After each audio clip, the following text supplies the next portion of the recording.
అంటే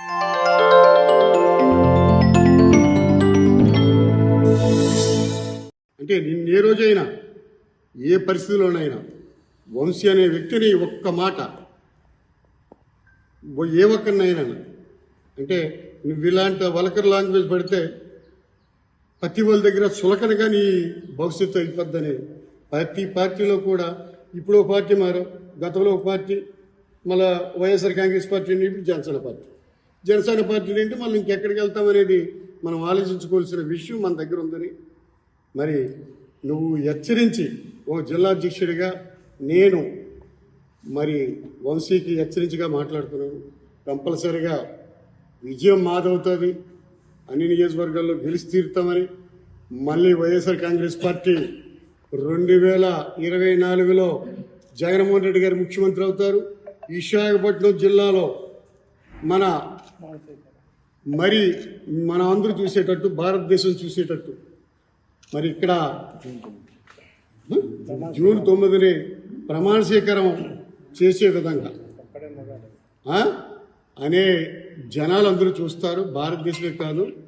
మరి అన్ని దేశాలు కూడా చూసే విధంగా ఏ విధంగా చేస్తుంది విశాఖపట్నంలో అంటే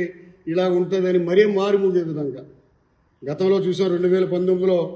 జగన్మోహన్ రెడ్డి గారు ఆయన ఆ మాట కోసం ఎన్ని మంది చూశారు. ఈరోజు ఆయన మాట చూసి వైఎస్ జగన్మోహన్ రెడ్డి అనే మాట